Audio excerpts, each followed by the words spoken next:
Welcome back to the CNR Podcast, episode 85.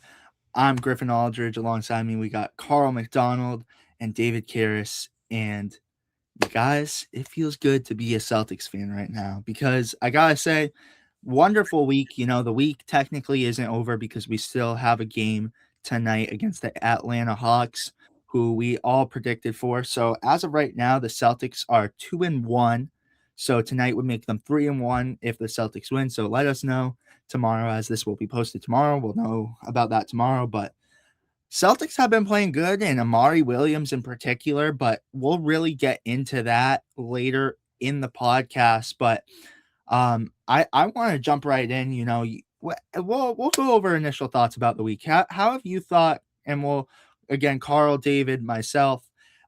What has been your thoughts on the Celtics this past week? And we got some news, so we'll talk about the breaking news that we're gonna get to. But how have the Celtics been playing, and what's been your thoughts on them? Yeah, it's really cool to see, the Celtics playing very well, especially with the week that they had previously. Again, you're getting some great production from a Sam Hauser, always getting some great production from the rookie Hugo Gonzalez, somebody that personally I love a lot with, what he's doing on this team. Jaylen Brown continues to lead this team by example, with not just the scoring and leadership, but also accountability. Derek Way is also finding his stride once again. Peyton Pritchard is also doing very well too. We saw him have some great games in Brooklyn and also recently against Portland. And, it's just really great to see this Boston Celtics team continuing on and pushing on to make a postseason appearance once again as the second seed. Yeah, it's just really cool to see, the Celtics, doing some great things. And I would hope that, tonight they would get the job done against the Hawks once more and, clean up any issues that they may have. But other than that, they look really good here. And I would like to see them continuing the production that they currently have. Yeah, pretty much going to echo the same things. Obviously, had the tough loss Saturday night against Chicago by 3, but I don't know. I just keep being impressed by the way the Celtics are able to win games in different ways. Obviously, we did what we had to do last Wednesday against Indiana. And then, a lot of people I think are hung up on the fact that it took 2 overtime periods for us to beat Brooklyn. I really don't care. A win is a win. And I thought that was a coaching masterclass down the stretch from Joe Mazzulla, icing the free throw shooter at the end of the overtime period, getting Hugo Gonzalez in that game, and then getting him to that right spot in that corner where no one else was to hit that game tying 3-pointer. And then Amari Williams, I believe, in that second overtime just took over with the and one, had the block at the end of that period. It pretty much put the game away.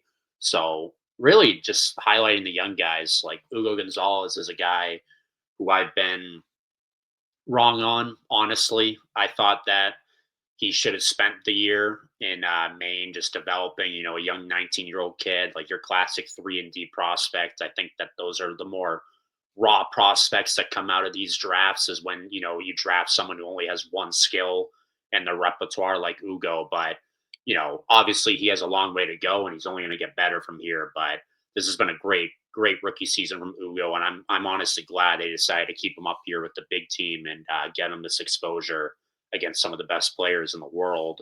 And then Amari Williams is a guy who, I mean, obviously we're biased here at this program, but I mean, we're all very proud to see the progress Amari Williams is making. I mean, Luka Garza is going to be available tonight. We'll see how that center rotation pans out for now. And then, after February 5th, if the Celtics make any moves. But Amari Williams is starting to, gain more of Joe Mazzulla's trust in these last few games. So, a very solid week. And then obviously would have liked to have ended that game better on Monday against Portland, but we got the win, got revenge against the Trailblazers. So, 3 of the last 4 of these games the Celtics have played and have resulted in wins. And I mean, as the old saying goes, if we can continue winning at a 750 clip, we're going to be okay.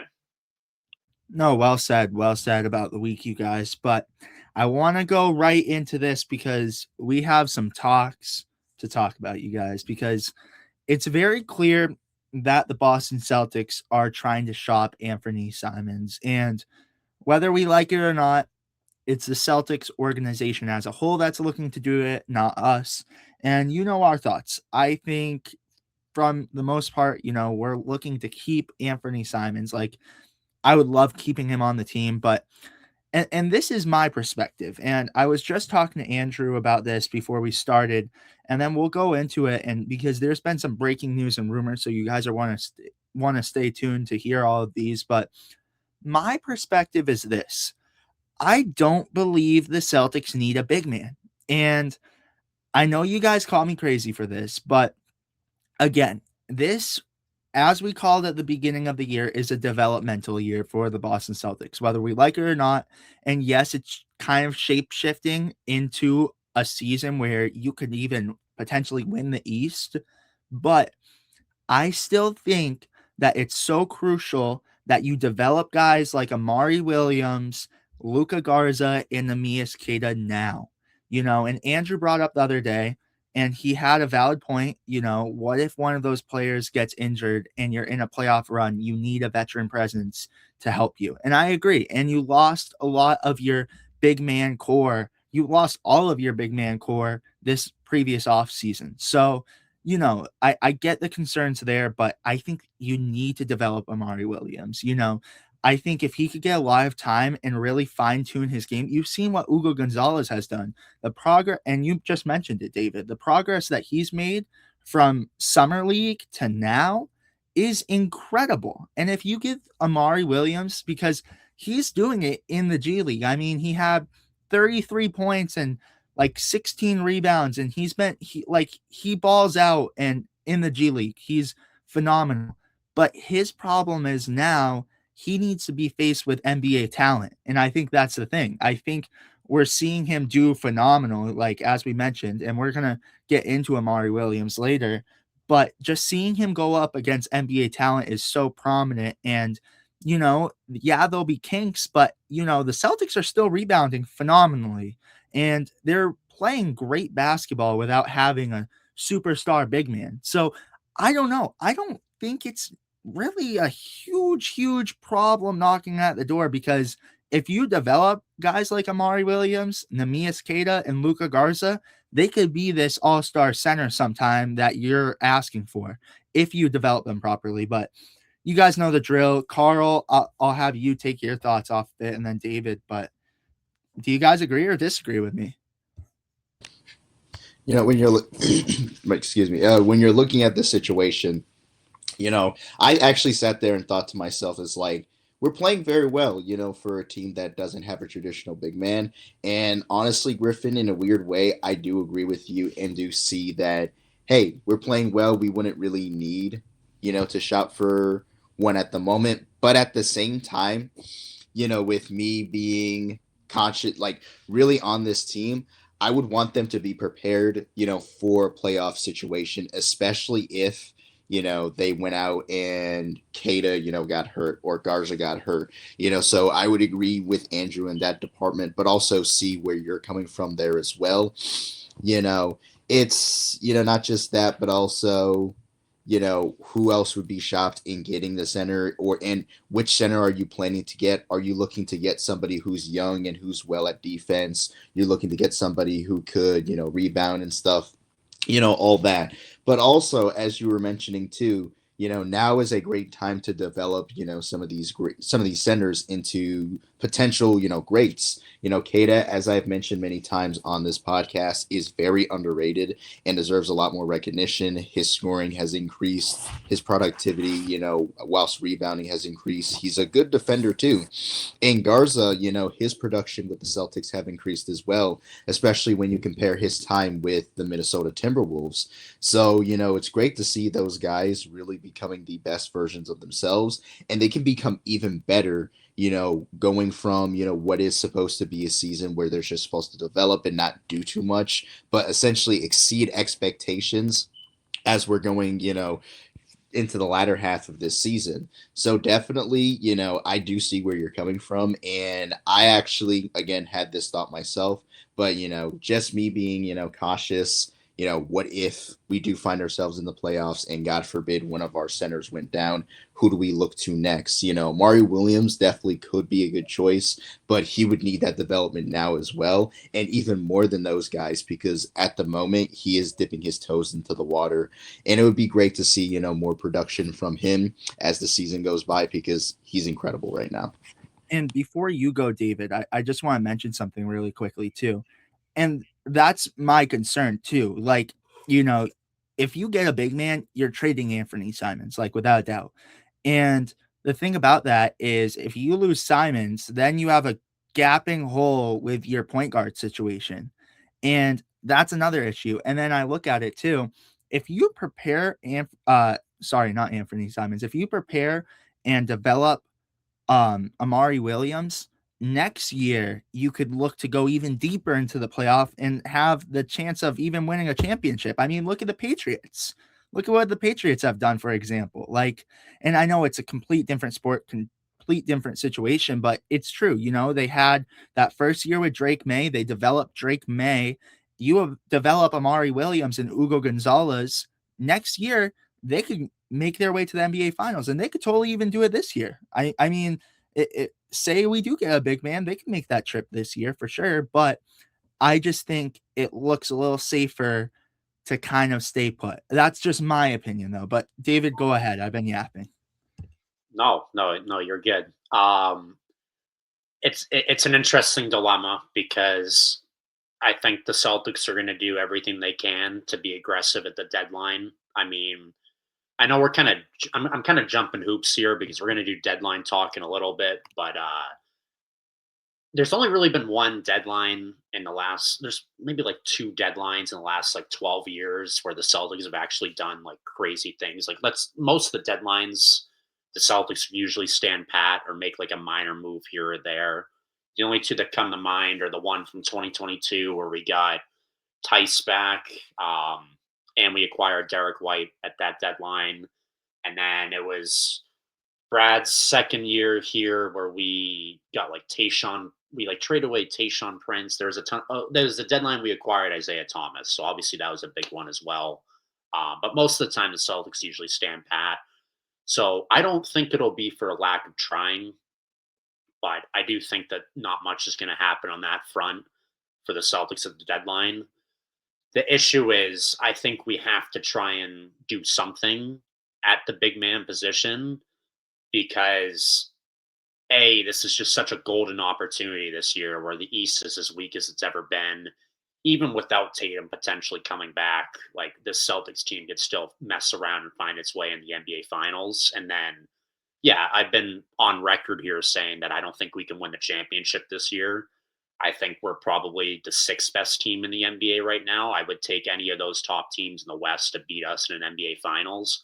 With that being said, if you make it to the NBA Finals, anything can happen. So you don't know if we make it there, what will happen. And we don't know if this chance is coming anytime soon in the next few years. I mean, the Celtics have had plenty of success so far this decade, but you never know what can happen the next year. So I'm on the fence. We need to do something at the big man position. I mean, I love the development I've seen from Cada. He's averaging almost a double double, and obviously his usage has gone up significantly.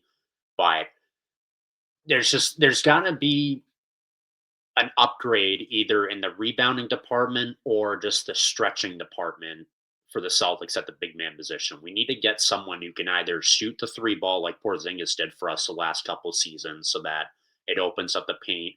You have to guard us out there. That'll open up our offense even more.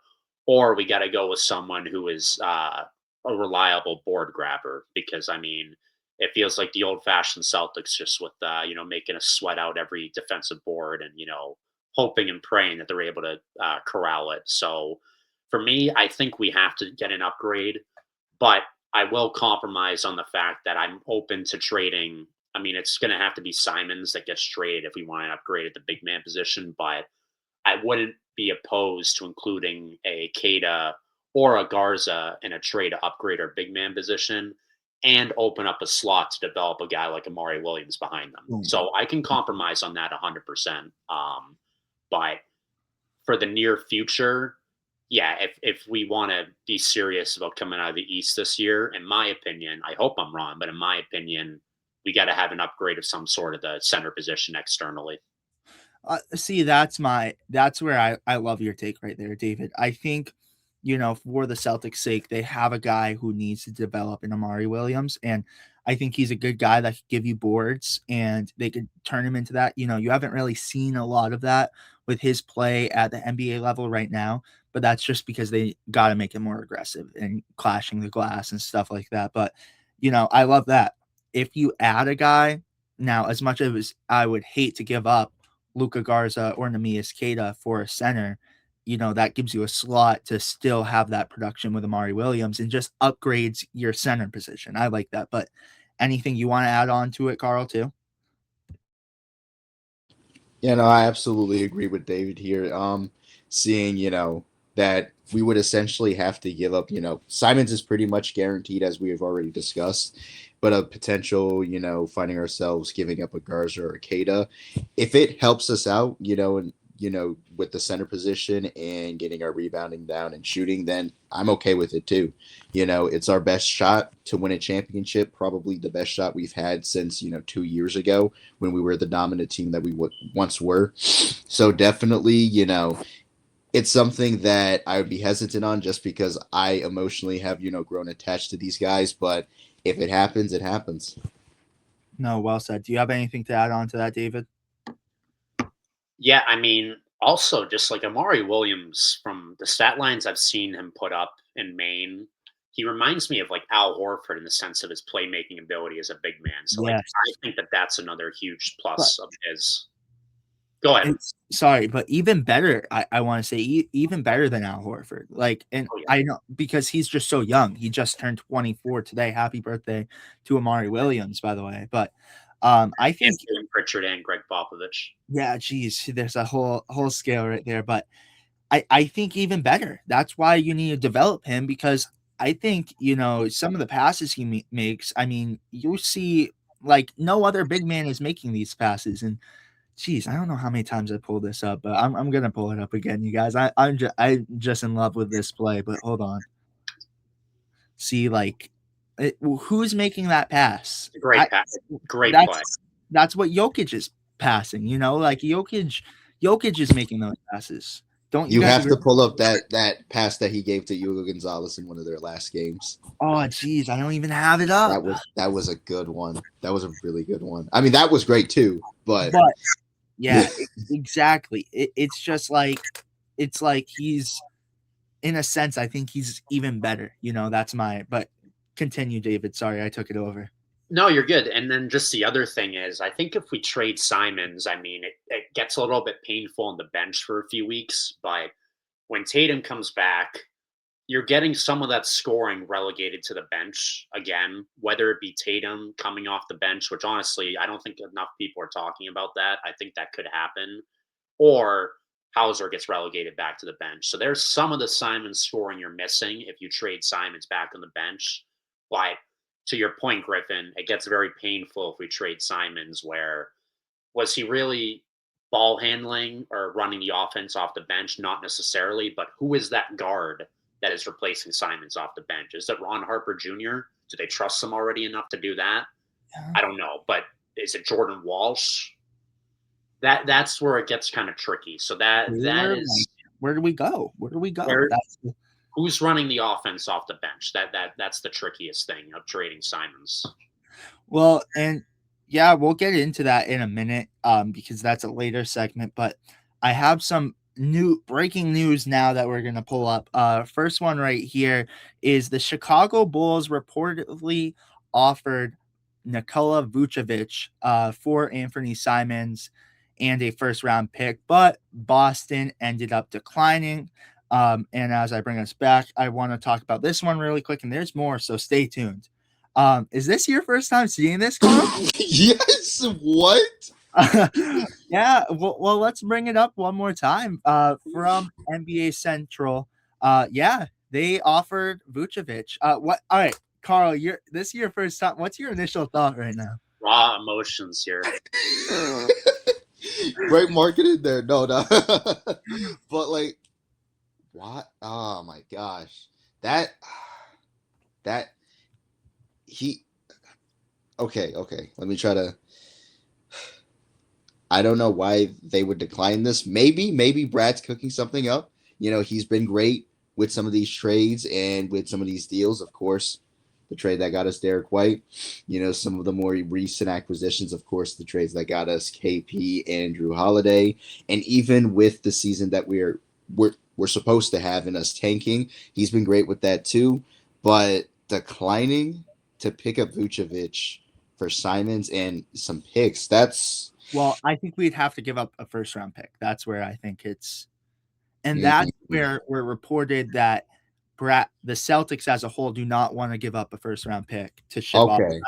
Simon's tax. So I could see that. That's Okay. where that's where we're kind of at. I think we're at, like, he does not want to give up a first round pick because Simons is too valuable. I mean, look at him. I think he's too valuable. I know you're getting a lot of salary on the books, like 27 million. That's a lot of money for Anthony Simons, but he's still valuable. But do you have anything else on that, Carl, while you first saw that? I do understand the first, pick, the first round pick, but man, that's I don't know. That's what would have made us like even better. I feel like Yeah, well, this is how maybe. this is how thin the line is, because Vucevic, you look at him, I think that's one of the latter options that you want, because he's older, but this might be news to you too, Carl. So let's wait and see his Oh reaction. Lord. Oh, The Celtics reportedly wait, I see offer this. Anthony Simons and a first round pick and a first round pick swap with the Clippers for Avia Zubac, but the Clippers showed no interest. So this is kind of where we're at per NBA Central. Again, so you're not good. I think Not Centel, not not Centel. Centel, not Tell. Centel, not Centel, but I think this is where you're at.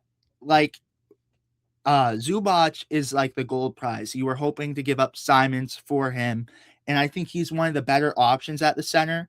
So, and then you have Vucevic, who is older, and he's down here. Now, where are we in the middle? Because I think you're gonna have to give up more, and that's where, with the Vucevic trade, I kind of liked my trade, but again, giving up Hauser, I think, is a lot of talent that you're shipping off just for a guy like Io DeSumo and Vucevic.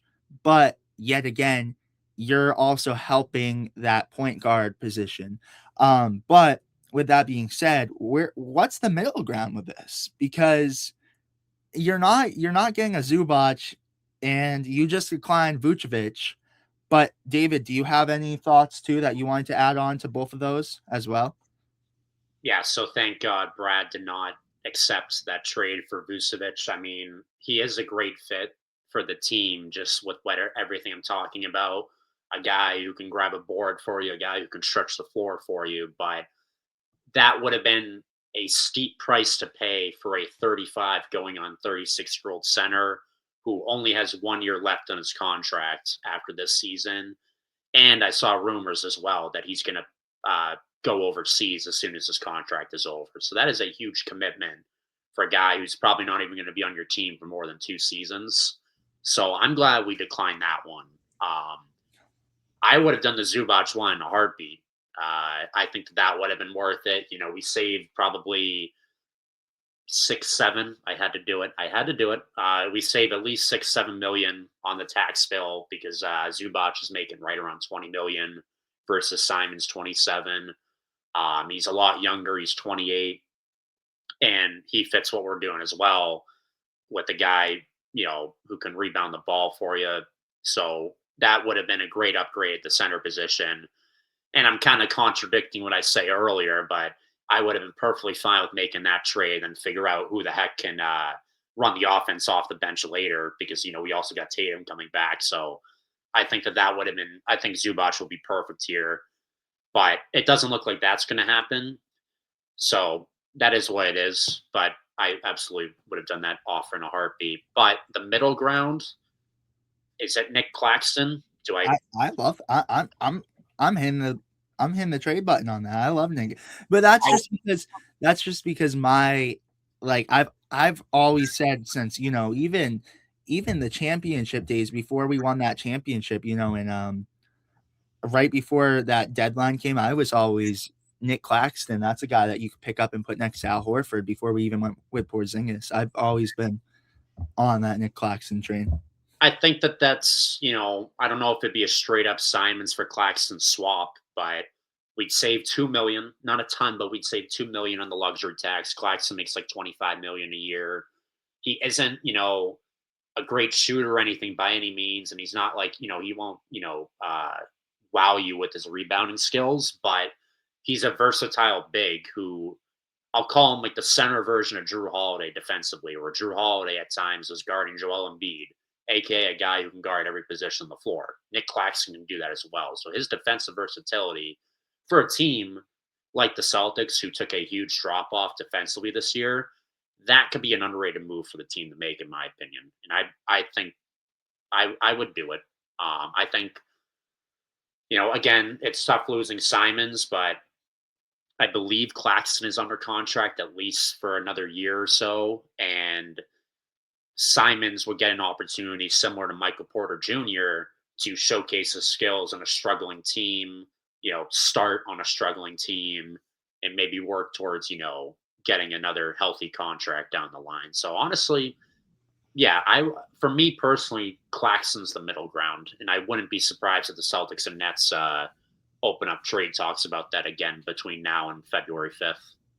Yeah, Carl, do you have anything you want to add on to that? And reactions to the Zubac? Is that the first time you were seeing that one too?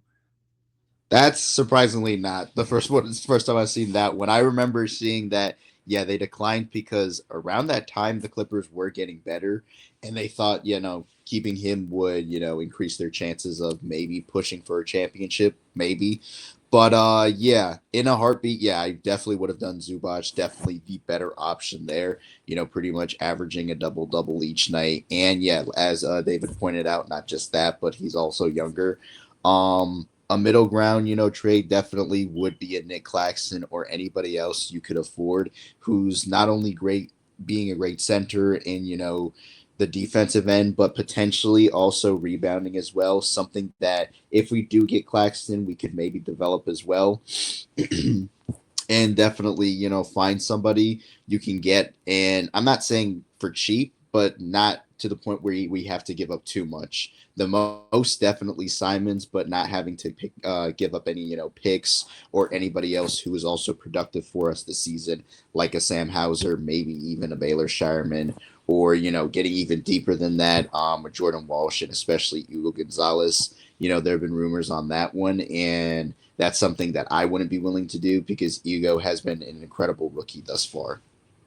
No, well said, well said. And we got some big man up here too, like Dayron Sharp, Marvin Bagley. I think those are lower guys that you could. I wouldn't give up Simons for any of them. I really wouldn't. Me personally, maybe a Hauser, but I don't think I would. I think I agree. I think the middle ground is kind of Nick Claxton. I would go that route, but more breaking news. Yves Missy, and I hope I said that right. I think I said that right. Receiving interest from several teams, including Lakers, Knicks, and Celtics. This could be a guy that the Celtics absolutely go ham on and decide to do. But what are your guys' thoughts? Where do you consider him? Do you consider him, because I think we have 3 tiers. I think Zubac is like your kind of gold, and like that's probably the best option you kind of get at the center position where you are as a Celtics team. Nick Claxton is the middle ground, and I think we're going Vucevic because that was declined is the worst you could get. Or like not what you really want, like it works. It definitely works. Like Vucevic definitely works, but for the Celtic standards, it's not as good as you could get. Where do we put Missy? Because I personally think he gets. I personally say with Vucevic. I think if you're not doing that trade for Vucevic, then you're not doing it with Missy. That's my opinion. But what do you think, Carl? We'll start off with you and go to David. Yeah, Messi is kind of a weird one. Yeah, you could easily put him in that Vucevic spot just because um he's not really doing a whole lot, this season. But last year, he looked really good and really promising. Definitely, young, so that youth is a benefit there. Could be a productive player for us. Wouldn't necessarily be the first choice, but at the same time, we wouldn't really have to give up too much to get him and, eventually develop him into something even more special. And then, of course, pairing him up with potentially Keita or Garza, and of course, Amari Williams, who's also finding himself developing as this young big coming up with the Celtics. So definitely something that we can think about even more um, going into that deadline. And honestly, it makes you curious on the Celtics or with the Celtics if they will actually make this move. If the name of the game is upgrading the center position, I mean, no disrespect at all to this guy, Missy, but I'm out on trading for him if the name of the game is to upgrade there. He seems like Carl was saying, got a lot of potential. Maybe we could develop him into something, but the Celtics really don't have time to have multiple projects at the center position and potentially Yves Missy and Amari Williams. So I would shy away from this trade. I'm sure it wouldn't take too much to acquire him, but I'm looking at his numbers, like you also said, Carl. Like he hasn't done too much this year. I don't need another 58% free throw shooter on my team. His rebounding has gone down from 8.2 rebounds a game last year to just not even 6 per game this year.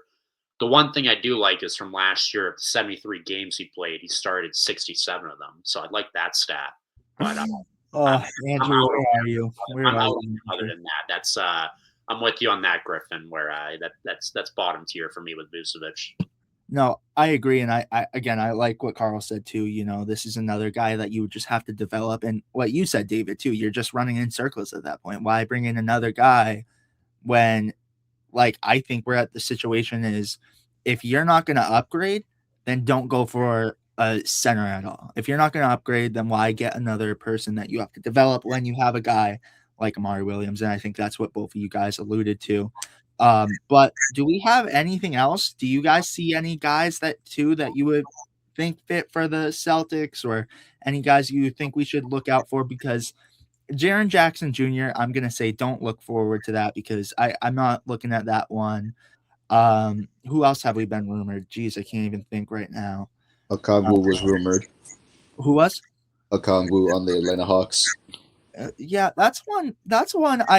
I think that's more so a Vucevic one, but like I think slightly better because he's younger. So I would just say that's what do you guys think about that one? Yes, no? Or we could even just go yes, no. Are you accepting that for Anthony Simons? We'll start with you, Carl. Yes, no. For Simons, no. And weirdly enough, you're gonna have to make it like another middle section because now you're really finding some of these, centers, and like, obviously you'll have your young ones who aren't really doing too much, and then your older ones, of course, like a Vucevic. So yeah, for Simons, no. And that's why I said, yeah, if you're going to, get a center, maybe again, I don't want to use the term cheap, but get him for something where you don't have to, give up a whole lot. But at the same time, as you guys have both pointed out, we need to upgrade. We need to be prepared, especially when it comes to the playoffs.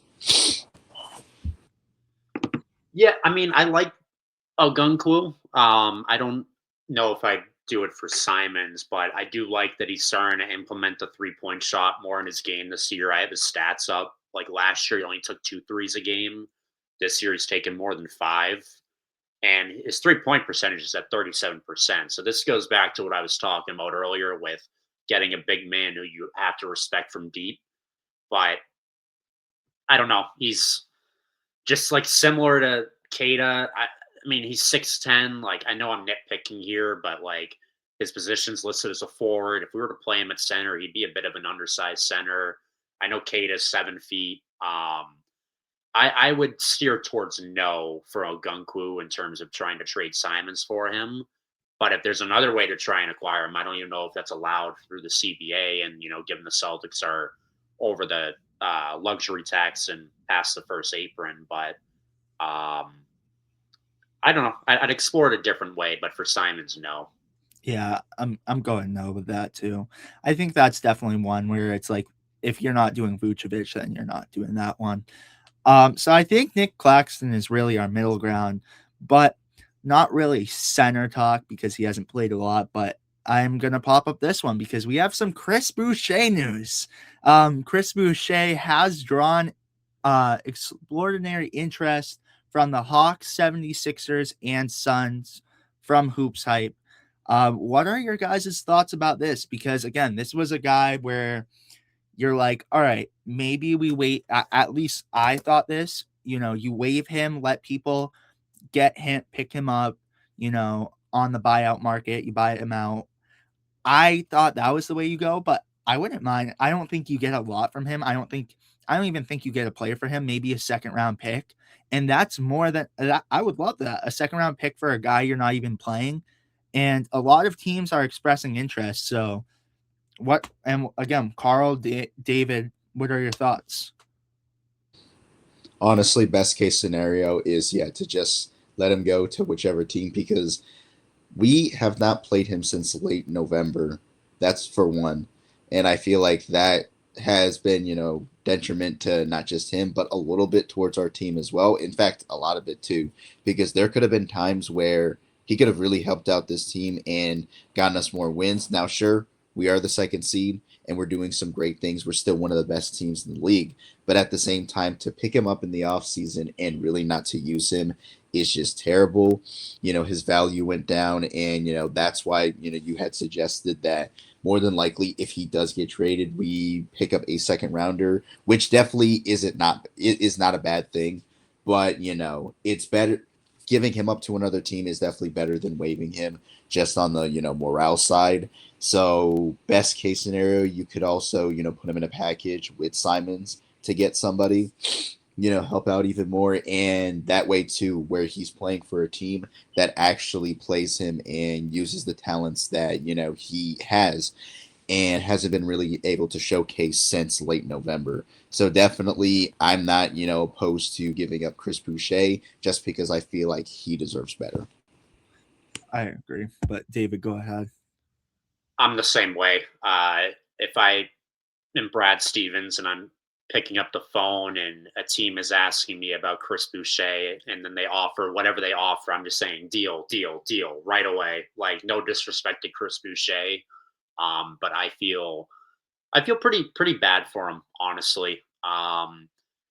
This is how the NBA works sometimes, where just players don't work out in certain cities, and players find themselves out of rotations. I mean, we've seen it the last 2 seasons now with Xavier Tillman and whatever the heck's going on with that. But Boucher was a guy who signed later in the offseason, and we thought that he was going to be. I personally thought he was signing to be the starting power forward on opening night.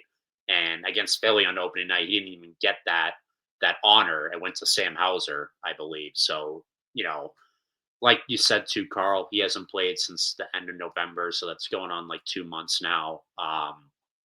Yeah, whatever team is willing to take him on, even if it's just a trade for two end of the bench players, I'll do it. But Boucher deserves better. Boucher deserves to go to a team that maybe would attempt to try and play him.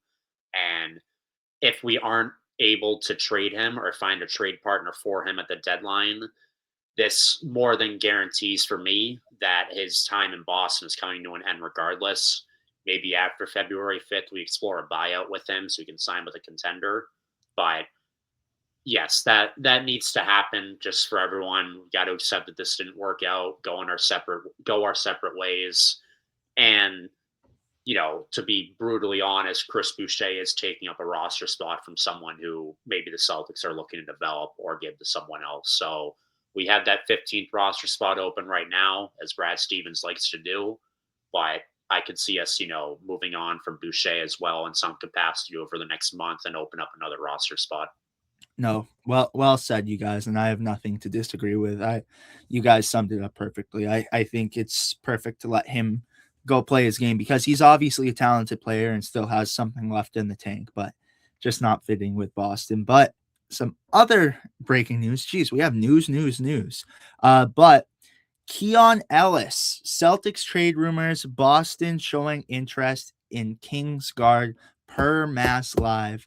And as we switch over, Keon Ellis to Boston. Now, I was just talking with David about this too. The only way I see this working is if you one-on-one trade Anthony Simons for Keon Ellis, or if you do like a package deal with the Kings. For other players as well, because I don't think you're getting a Sabonis. I really don't see them because you would have to give up a lot more than Anthony Simons for Sabonis and add on Keon Ellis in there. So the only trade I really see this happening with, unless you give up Sam Hauser, but like Sam Hauser and then ship off Simon somewhere, that's the only other way I could see this. But and David, you were breaking down the stats, so I'll let you go first. Um, you're gonna save a lot of money with Keon Ellis, but I don't know. I think Simons is 10 out of 10 times better, and I wouldn't give him up for Keon Ellis. But go ahead, David, and then we'll go to you, Carl. Yeah, so Keon Ellis, I'm just looking at my phone right now. He's in the midst of a 3-year, $5 million contract with the Kings. His cap hit this year is like 2.3 million. So we'd be saving, as you said, Griffin, a ton of money with the luxury tax bill. We'd be saving well over 20 million with getting Keon Ellis. Um, I just don't think this makes much sense for the roster construction for the Celtics. I also just read there that they're seeking a first round pick for Keon Ellis, the Kings. I mean, no way am I doing that. That makes no sense to me at all. And what I said to you before we started, Griffin, is Keon is just another 3 and D guy, which we already have, and Hugo Gonzalez off the bench. Like, we don't need a plethora of 3 and D guys. We need guys who can, you know, yeah, it helps to have guys who are defensive stalwarts. I mean, especially again because we've taken a huge step back defensively, but I think one or two of those is good, not a plethora of them, because then you're just relying all on defense and not a ton on offense. You need a balance in the NBA. So yeah, if it's Simons just to do a salary dump, I don't think that makes any sense at all. Maybe they see something in Keon Ellis's ability to potentially lead a bench unit, but he's only averaged at most 1.5 assists per game. It was the best mark in his 4-year career. So I don't know. It seems like he's a good defensive player, and he could be the guy that leads the bench unit. And it seems like he would command a relatively cheaper contract than Simons would. But that's a huge downgrade, in my opinion. No, I agree. What are your thoughts, though, Carl? Yeah, this is another one that has been rumored for a while too. Yeah, I would not do this, especially for Simons and especially for a first round pick. Um, Definitely, as David mentioned, defense is important and defense is something that we would be looking for, if we are to bring somebody in before the deadline. But yeah, offense is something we're going to need as well, and even more so as well to maintain the fact that we're, if I'm not mistaken, still second in offense, in the league at the moment, just behind the Denver Nuggets. So yeah, Keon Ellis definitely could be good for us, but at the same time, I would not personally would not be able to do that trade for the simple fact is that we would be giving up too much for too little, and nothing, against him. It's just that it would not work out. In a perfect world, I would have said Sabonis, but even then, you would have to give up too much for that. So it's pretty ironic there if you think about it. It's like, if I was the Celtics, I would probably make the move for Sabonis, but of course, that would not happen because it's too much. But we would have to give up too much to get Ellis to begin with, and he's not worth too much. I no, well said, you guys. And David, you had something to add on. The only thing is, I just read it that Keon Ellis, I guess, is a career 40% 3-point shooter. So 3 and D is a legitimate part of his game. And I don't know. It's a limited skill set, too. Like, I'm looking, I'll just take 1 second here to pull back up his stats. But, like, It doesn't look like he gets a ton of minutes. The stats are just loading. Yeah, I mean, his minutes are down this year too. He played 24 minutes a game last year. He's only getting 17 minutes a game this year. So how is his usage going to look, or how are his stats going to look if he's getting 20, 25 minutes off the bench? So just too many question marks for me. Yeah, I agree. I think, you look elsewhere. That's my thing. And I think that's why this isn't a huge thing, because I think you really look elsewhere if you're the Celtics. But that's pretty much all the trade talks we have. But we're going to get into Amari Williams and one other star, because we're heading over to the main report. And shout out to Andrew for the beautiful graphics tonight and to make this masterpiece of a work tonight. But Ron Harper Jr. makes the Rising Stars team and will represent the G League. So, congratulations, first off, to Ron Harper Jr. Definitely deserved it. And you could tell from his game earlier in the season and the hot start he came off to and won player of the week a couple times. He was phenomenal. I mean, and it was awesome having the opportunity to interview him. So go check out the full interview on our YouTube channel right now too. But he's a talented player. And David, I think you alluded to it at some point too. You look at him, he could potentially get a lot more minutes if Simons is traded, because he's a point guard and very talented. He could make the three, and he's a great player. But do you guys have any thoughts you wanted to mention on, first off, to Ron Harper Jr.? So congratulations to Ron Harper Jr. again. But Carl, will start off with you and go to David. Yeah, pretty much summed it up there. Congratulations to him. I'm very excited to see what more he can eventually bring over to, our Celtics, the, main roster Celtics. For what I'm hearing, he definitely has a lot of potential and can definitely do what Amari Williams is doing, going from a guy who's doing very well on the main Celtics to translating that game over to the actual NBA. Definitely somebody we're not going to rely on too quickly, but look to, do some great things in the near future. No, pretty much the same. Always love to hear things about our guys down in Maine developing. I mean, obviously, we've gotten a little bit of a chance the last week or so to see Ron Harper at the NBA level, getting some time, whether it be earlier in the game or in garbage time. But he's, trying to make the most of his opportunities, and just seems like a high energy guy. And I hope for the best for him. And I hope that somewhere down the line, he'll get his opportunity, whether it be with the Celtics or another NBA team. So love hearing that. Yeah, and I think that just shows to how great this main Celtics and Celtics development is, because again, and it's just incredible that this was a guy, you didn't even have him signed to a two-way and played for the roster last year, Ron Harper Jr., but then got the opportunity this year as the Celtics assigned him to a two-way and has been dominating. And I think, I really hope to see him playing in the future with the actual Celtics. Like, that would be huge. But with that being said, before we talk about the practice and then get into Amari Williams, I want to pull this up and give a congratulations as boom to Tristan Amaruni, who was a main Celtic last year, ended up going to the Charge, which is the Cavs G League team, and is now a two-way player for the Charge. So congratulations to Tristan. And a funny little story, I don't know if I said it on the podcast, but I was walking into my internship with the Sea Dogs last year, and it's right after the season ended. So he was probably getting up more shots right before, he went back home and everything. And I was walking by and I said, "What's up?" to him. He was coming out. So that was just a cool opportunity to say what's up to him when I was heading into work and he was heading out of work. So congratulations him for the call up. But I don't know if you guys have anything to say on him, but again, congratulations. Congratulations. Wishing you nothing but the best. You guys in the snapping. I can't do the snapping. But with that being said, too, I want to jump ship over to the practice yesterday. And I'll try to give Andrew a buzz in a few minutes and hear his perspective. But I just want to say, again, we got to attend the main Celtics practice yesterday.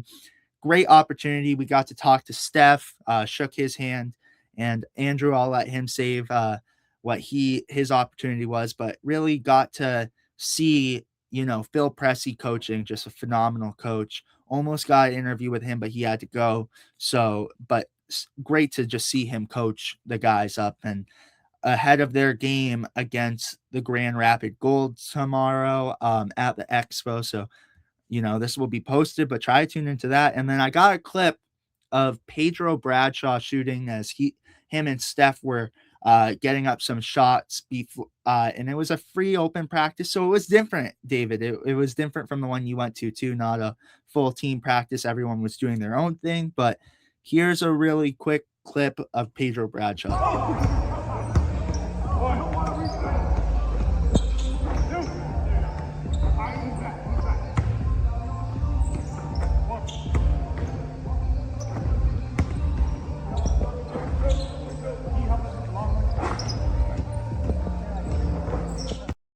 So great to see him getting buckets. And we also interviewed Tosan Iwoma, the newest Maine Celtics member. So again, those videos will be posted up soon.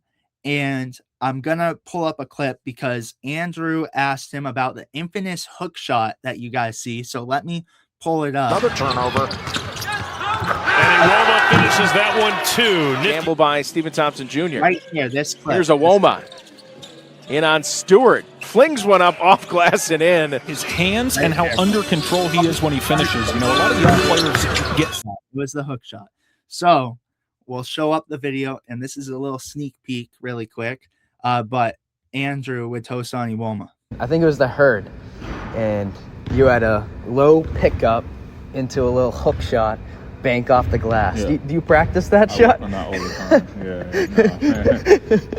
No, end of the clock, I knew there was about 1 second left. I had to get something up, and luckily my touch guided me a little bit, and I was able to make it. But do not work on that regularly. Yeah, it was impressive. Might need to get some. You might have to teach you on that one. That would definitely help. All right, that's all I got. I appreciate that. Yeah, no worries. Thank you so much. So that was just a great opportunity. I'm trying to call Andrew. Let's see if we get him on the line and have him discuss this really quick. If we can't get him, though, all good. Wait, do we got him?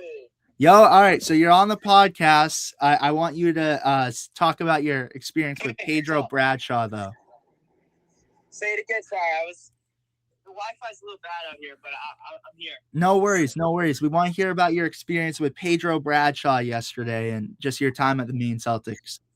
Well, yeah. First of all, I think this is the second practice I've been to, and you always get such a warm welcome over there. I think everyone carries themselves with a lot of character. They're all very polite, always making sure to introduce themselves, and that's really, first of all, what stood out to me a lot. Second of all, got a chance to obviously interview Tosan, and he's a great guy, man. I think he really fits the mold of a Celtics player, and we had a great conversation, and he loves the organization. You're going to hear about it in the clips, but he just talks about how the Maine Celtics are so consistent in their day-to-day process. They don't miss a beat when it comes to whether it's shoot around, whether it's nutrition, getting lifts in. I mean, their attention to detail, he said, is superb. So that's something that stands out, and it just makes sense the way the development that they get out of these guys, from Luke Cornett to Hauser and Cada and Amari Williams. I mean, he's made such a quick jump so far in his development. So yeah, that's kind of what I got from the practice. But thanks to Evans and all those guys that are giving us this opportunity. It's been a lot of fun.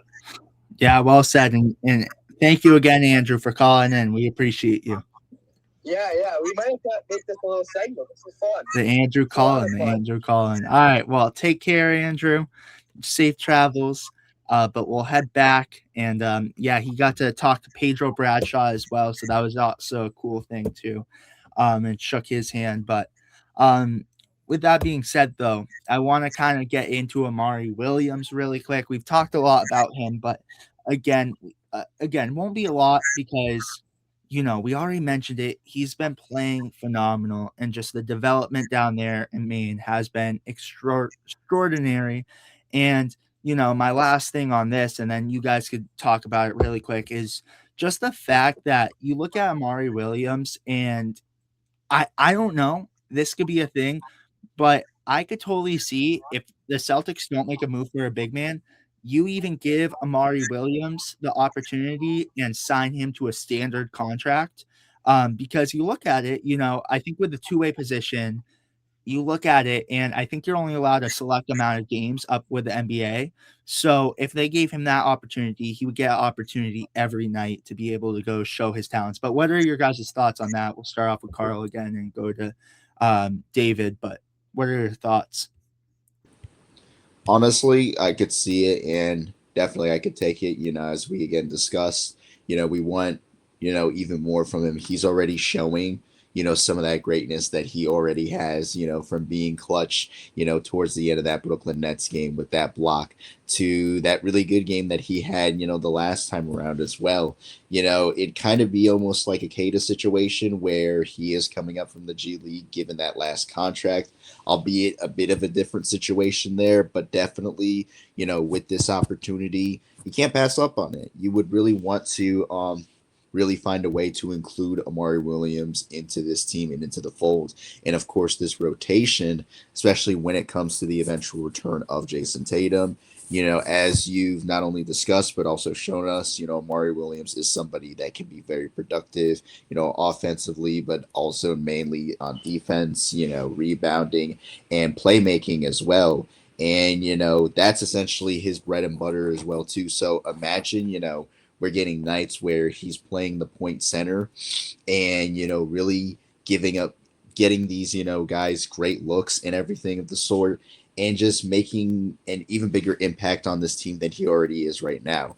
So definitely take this time to, I guess, not only look into it, but even consider it even more to give more for Amari Williams, as he's playing alongside potentially Garza and, of course, Keita, and maybe even starting over them if the time is right.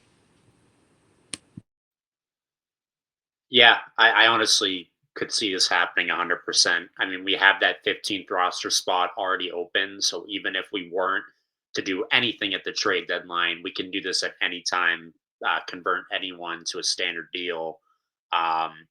Maybe if we make a trade involving Boucher and that opens up even a second roster spot, I think that gives Brad Stevens even more incentive to basically backfill Boucher's position with a elevating Amari Williams to a standard contract. And just looking on my phone as well, I got a Reddit thread pulled up where every year since Brad Stevens has been president of basketball operations, he has always converted someone to a standard contract before the end of that season.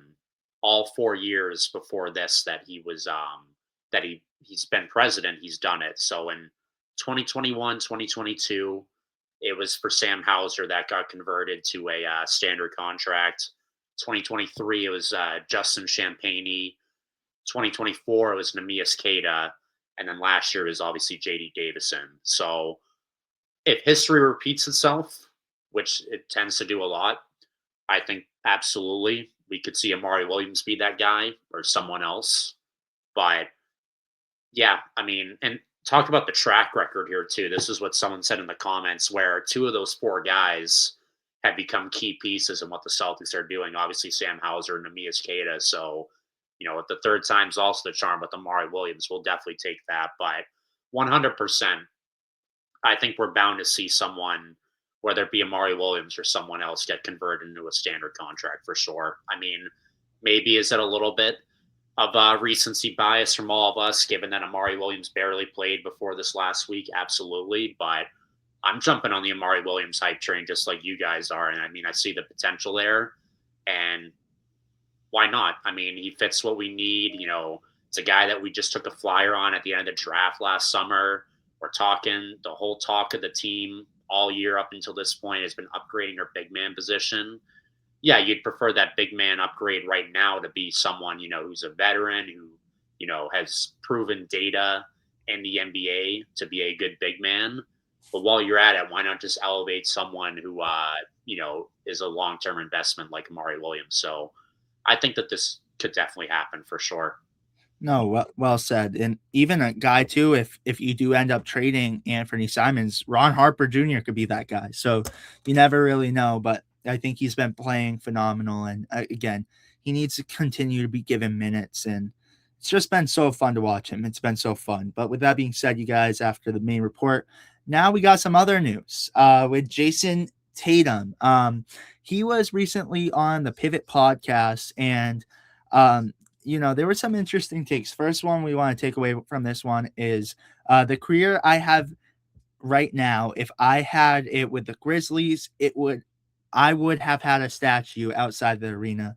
So that's Jason Tatum talking about that. But, he's right. He has guys to compete with Larry Bird and, all the Celtics greats here. And he mentioned in it too, like all these guys, like if you don't win, you're nothing in Boston, and he's right. He probably would have a statue outside of the Grizzlies facility. But also, I think David or Carl, if you guys wanted to mention as well what he's been talking about his comeback, about the guys doing so well too. And who does anyone want to mention that one really quick?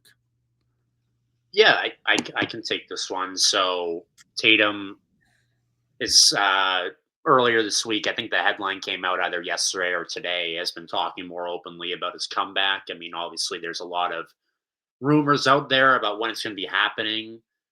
It seems like we're closer to the end of this whole thing versus the beginning, but we don't know when the end potentially is. And, for months, we've all been saying at some point Tatum's going to come back. It's not a matter of if, but it's a matter of when will Tatum come back in the 2025-2026 season. But for the first time publicly, Jason Tatum is starting to sort of have second thoughts about coming back this season. He publicly said that, if I come back 50, 60, 67 games into the season, what's it going to look like for me integrating myself back in this offense, integrating myself back into this team that's in second place in the East already without me? Does that make the most sense, or should I just wait this whole thing out? So that's just kind of that's very interesting to me because, from May of last year when the injury happened to right up until I heard this quote, the whole thing is Tatum and the Celtics are in agreement that, when he's medically cleared to come back, we're all going to come together and figure out if this is going to work. And if we can make it work, Tatum will be back on the floor.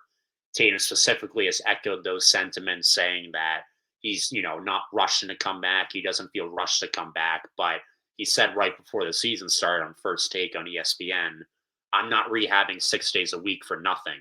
And I'm going to do everything I can to try and come back.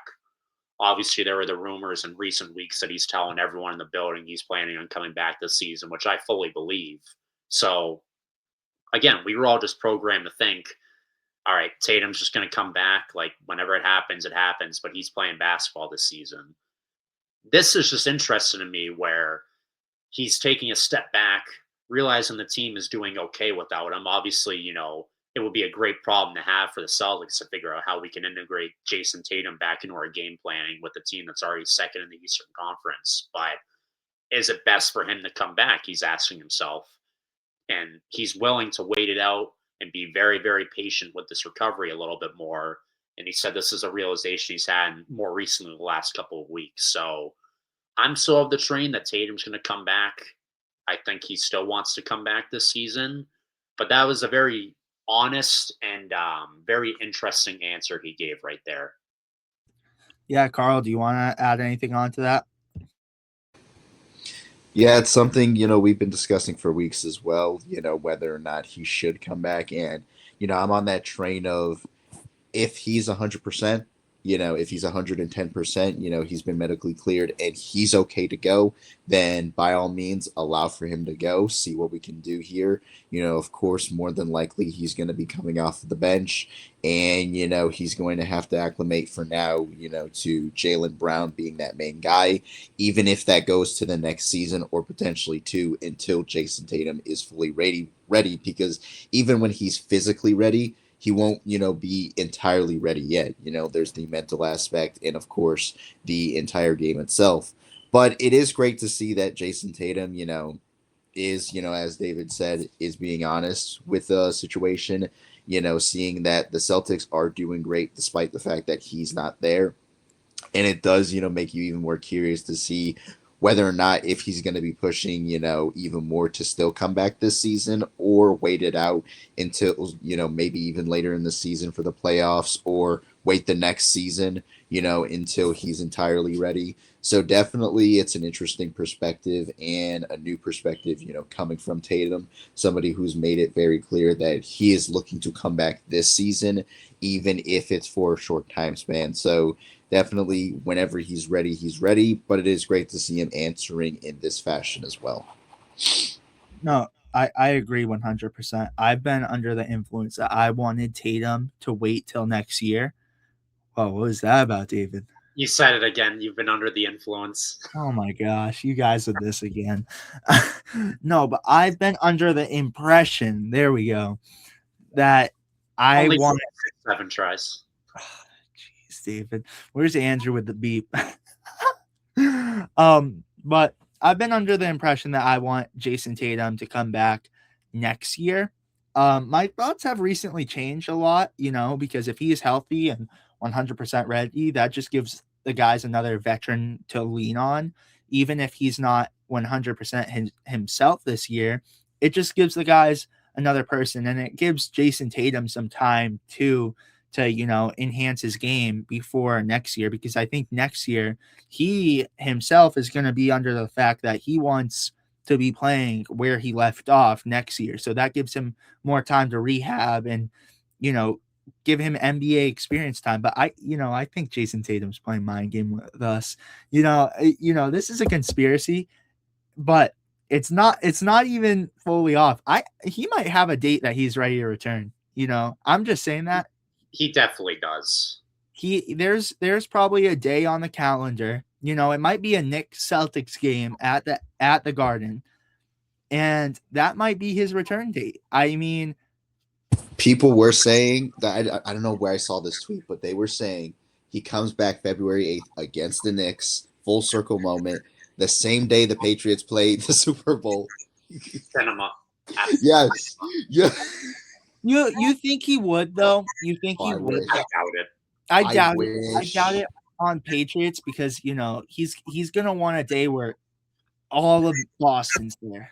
Well, not even that. It's just, for me, that's only 10 days away from now, and I don't think he's anywhere near ready for that. But I would love that 100%. But I don't think that'll happen. I do think it'll be a home game, though, and he's basically confirmed that he's going to come back for a home game. I think there's a date. I think he's playing mind games with us right now, and I think there might be a date. There might, or who knows? He might still be in the process of recovering, and really then they'll find a date. But I think there's a date.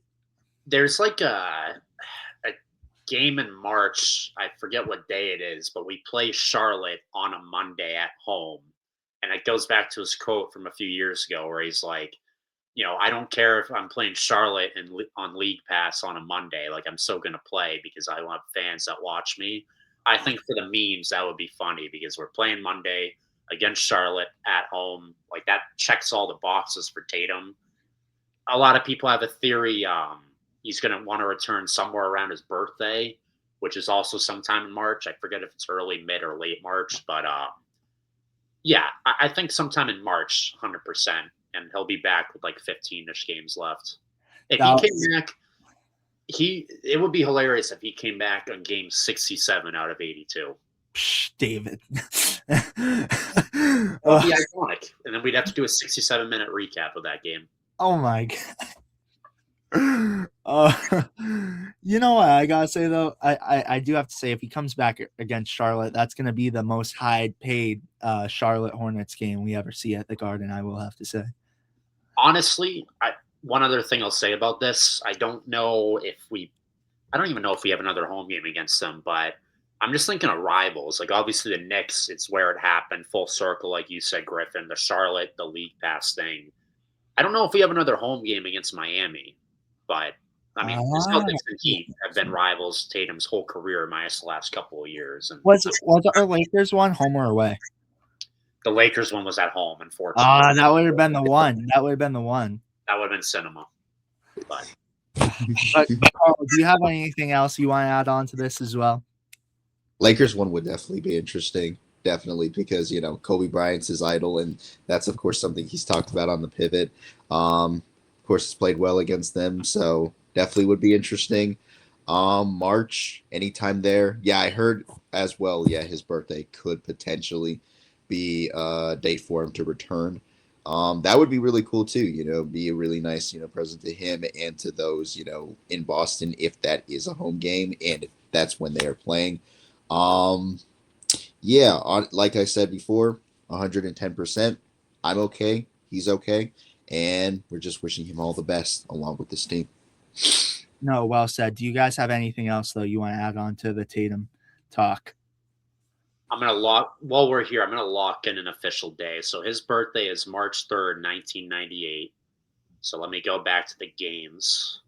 Oh, I thought it was the 17th. Never mind then.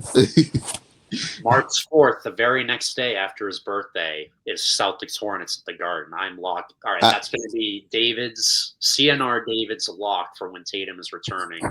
March 4th, Celtics Hornets at the Garden. Is it a Monday? Let me check if that's a Monday. No way. That is a Wednesday, but I'm sticking to that. Very close. Because the game before that is March 2nd, and that's on the road against Milwaukee. But right after his birthday, March 4th. And that'll be, let's see, how many games will there be left? 1, 2, 3, 4, 5, 6. Milwaukee could have been a good one too, but Giannis is going to be gone. So, there are 21 games left by that point. Hey, so that's a lot. That's when you heard it here first from David. That's when Tatum's returning. Wednesday against Charlotte. Maybe on a league pass. I'm buying David, I'm trusting you. I'm buying my ticket. Well said, you guys. But I want to have back here because we are getting to the point where we're wrapping up the podcast, but the road ahead. And we got a fun one this week. We get to see my guy, Cooper Flag, in there. So I'm excited for this one. But here are the games, and I want you guys to give us your predictions. So this Friday, Kings at Celtics. Make sure, again, after all the games, to tune in to the CNR recap here on YouTube live. And then Bucks at Celtics Sunday. That'll be a fun one. And then Celtics at Mavs on Tuesday. I am so excited for that one. Gonna be watching that one with a popcorn bucket in hand, because you guys know Cooper Flag's my guy, but Celtics first. We're crushing the Mavs that night. And then Celtics at Rockets on Wednesday. So those are the 4 games, and those are the tough ones. So, Carl, you want to start off first and give us our predictions? Absolutely. Gonna say 3-1 just because the Houston Rockets, that is going to be a massive problem. They really got to us earlier into the season. That last time they were really on us, it was just bad. I don't know. I don't really see a scenario in which we get over them, but yeah, I still feel like we still have a good, week, but the Houston Rockets will take us out again. I'm also going to go 3-1. I think we beat the Kings. We beat the Bucks. Mavs just screams somewhat, for some reason, trap game to me. I'm going to say Cooper Flag and the Mavs take down the Celtics. It's kind of like the same thing last year when the Mavs completely turned over their team, came into the Garden, and Klay Thompson just went ballistic on the Celtics, and they stole one from Boston at the Garden in the NBA Finals rematch, part 2 that season. So I think, that's going to happen again. I think the Mavs are going to pull off an upset victory, but I do think we will get revenge against the Rockets next Wednesday. Carl, as you said, that was a awful defeat earlier in the season at the Garden to Houston. I think they beat us by 27. So, bit of a revenge game there. I think the Celtics will pull that one out, but love to say a clean 4-0 sweep, but just to hedge my bet, I'll go 3-1. Yeah. And we're, if we go 3-1, that goes with what I said earlier, just continuing to win at a 750 clip. So that's all the Celtics need to do. Yeah, I'm gonna go 3-1, but I'm gonna follow a similar route with Carl. I'm gonna go we lose to the Rockets. I do agree. JD Davison got his revenge against us that last Rockets game, but I do think we lose. I don't think it's a blowout. I think the Celtics make it close, and then the Mavs, I do see us beating them. Cooper Flag, I think will go off because this is his home team. This is the team he always rooted for, and it's going to be, I think that'll be a surreal moment for Cooper Flag. I'm speaking for myself, but not, Cooper Flag might be feeling the same way. So that might be a game that he goes off for, but I think the Celtics still win that. So I'm going 3-1. I'm going 3-1. I think we all got 3-1 this week. Wow. But anything else that you want to add on to it, David or Carl? No, just keep taking advantage of these teams that we're playing against that are on the outside looking in the playoff picture. So gotta keep piling up these wins and keep creating some distance in the standings, hopefully. Yeah. Any final thoughts from you, Carl? Just continue the momentum. Well said. Well said. But again, you guys, make sure to stay tuned into our account because any breaking news, we will cover it here. But with that being said, you guys, thank you so much for watching. Make sure to like and subscribe and turn on post notifications to be notified every time we upload. And again, tune into the recaps here as well. So smash that post notifications icon right there and the subscribe button. And we will see you guys with the next one. Peace, you guys. Thank you for watching. See you. Take care.